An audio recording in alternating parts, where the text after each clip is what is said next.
Mr. Conor Burns. Thank you, Mr. Speaker. Mr. Speaker, Monday was the day that we had all been dreading in recent months and recent years. Much has been written about the state of Lady Thatcher's health in recent years. You will remember, Mr. Speaker, only 18 months ago, hosting her in your staterooms at an occasion where she came to support me in what turned out to be one of her last visits to this Palace of Westminster. And, Mr. Speaker, may I say, she was grateful for your support and kindness to her on that occasion.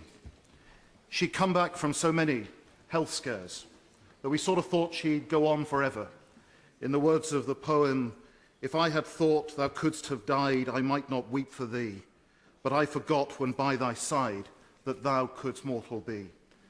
As I have watched the coverage of this remarkable lady on the television, I have also felt a deep sense of personal loss.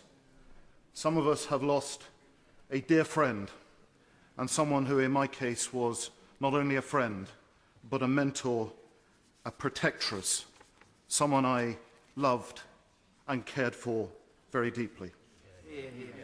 I first met Margaret Thatcher back in 1992 in Southampton-Itchen, the then constituency of my honourable friend and neighbour, the member for Christchurch, when she came to support him. And over the years, she has been enormously supportive in my efforts to get elected to this place. I remember in 2001 when she came to support me in Eastleigh and we took her to a health club covered live on Sky News. The chief executive of the entire group had come to welcome her, and she announced to him that these places are a complete waste of time. Up and down stairs keeps me fit. In 2002, Mr. Speaker, I must have had the unique privilege of welcoming Ted Heath and Margaret Thatcher to Eastleigh in the same month, and I warned the people in my association when Ted was coming, for goodness sake, don't put out the Thatcher Tebbit flyers. Well, they did. And Ted reached for one of them and looked at it and said to me, "What on earth are you doing with those two?" I said, well, they agreed to come. And he came to say what I suppose for him was a grudging compliment. Well, I suppose it's something of a coup. She came down to Eastleigh again in 2005. Alas, that was not to be, and Chris Hoon won.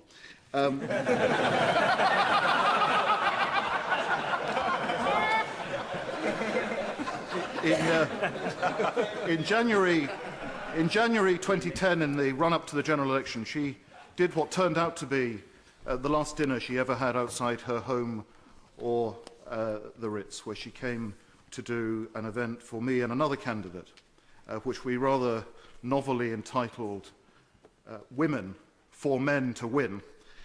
Anne Widdecombe was the guest speaker and Margaret was the guest of honour. But, Mr. Speaker, it is, I think, the Sunday evenings that I spent with Lady Thatcher in recent years. Almost every Sunday. I often bumped into you, Mr. Speaker, on my way to Chester Square to see her when you were returning from the gym. We had very...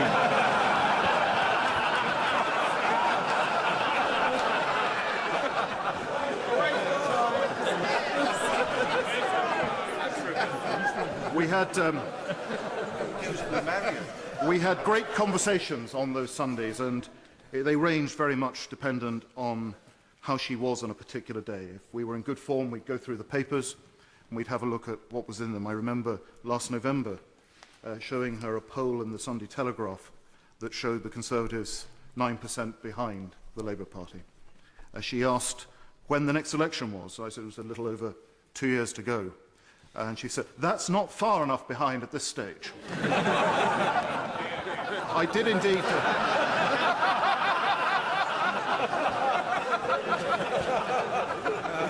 I did indeed, from the living room of Chester Square, text this piece of information to the Prime Minister. I don't know whether that cheered up his Sunday evening at Chequers. I'm sure it reduced my prospects of promotion.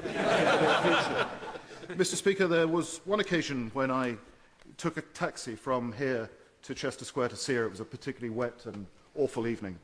And I asked the taxi driver to take me to Chester Square, and he said, "Which end of the square do you want, Gov?" I said, the house with the policeman outside." "Maggie Thatcher's, Gov." I said, "That's right." He said, "What are you doing there, then?" I said, "I'm going to have a drink with her. She's a friend of mine." "What do you do, then?"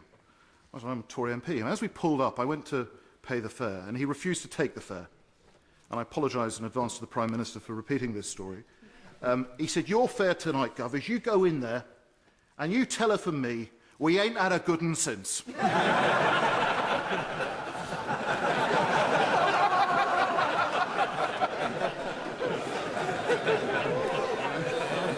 Mr. Speaker, I imparted this message to Margaret, who looked at me and said, well, he's quite right. I then was on the receiving end of a lecture about how he probably had a wife and child to support and I should have paid him, and it was monstrous that I didn't. Mr. Speaker, one of the things we used to talk about was her time in office and some of the remarkable achievements that she had. And I remember on one occasion, quite recently, towards the end of last year, saying to her, well, you must have made mistakes. And she said, well, I suppose I must have done. And I said, can you think of any specific examples? And she replied, well, they usually happen when I didn't get my own way. Mr. Speaker, much has been made in the media about the controversial nature of Margaret Thatcher as a politician and of her premiership. And we should not shy away from that today, and nor should we on these benches be afraid to talk about that. That would be to betray who she was. She was a robust, principled, confrontational character.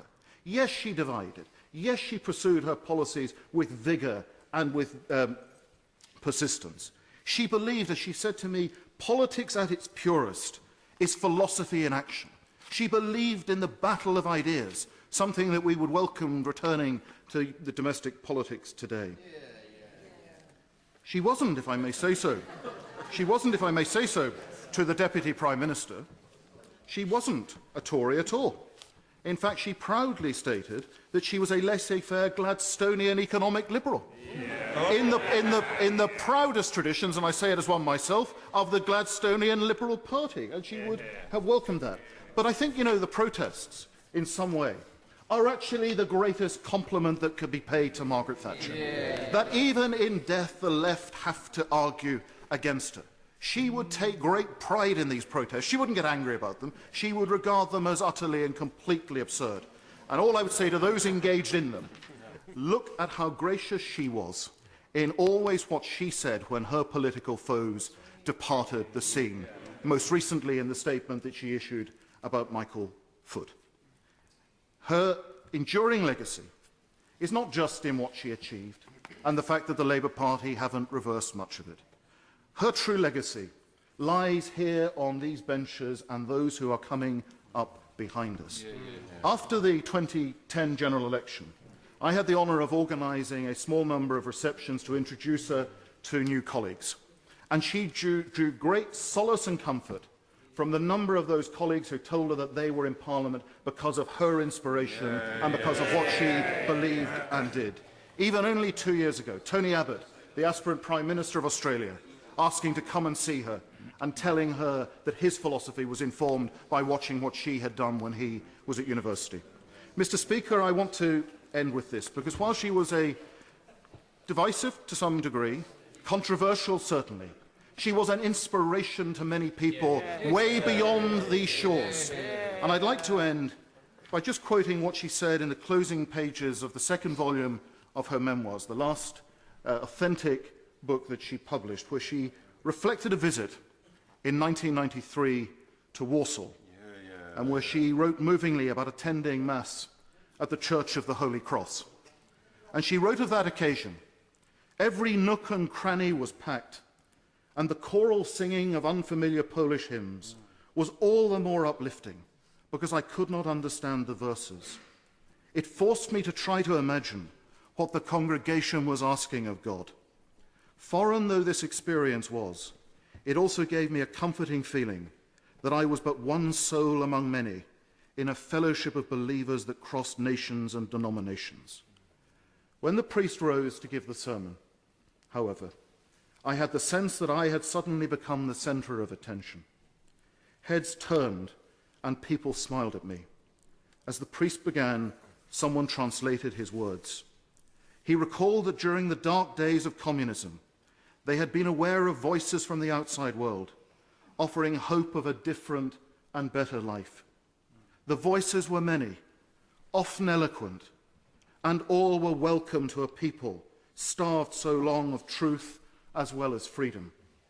But Poles had come to identify with one voice in particular, my own, even when that voice had been relayed through the distorting loudspeaker of the Soviet propaganda. They had heard through the distortions the message of truth and hope. Well, communism had fallen, and a new democratic order had replaced it. But they had not fully felt the change, nor truly believed in its reality, until today, when they finally saw me in their own church. The priest finished his sermon and the service continued, but the kindness of the priest and the parishioners had not been exhausted.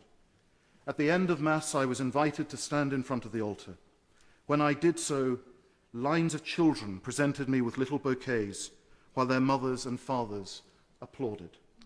Mr. Speaker, the final paragraph of Lady Thatcher's memoirs reads thus: Of course, no human mind, nor any conceivable computer, can calculate the sum total of my career in politics in terms of happiness, achievement, and virtue, nor indeed of their opposites. It follows, therefore, that the full accounting of how my political work affected the lives of others is something we will only know on Judgment Day. It is an awesome and unsettling thought, but it comforts me that when I stand up to hear the verdict, I will at least have the people of the Church of the Holy Cross in Warsaw in court as character witnesses.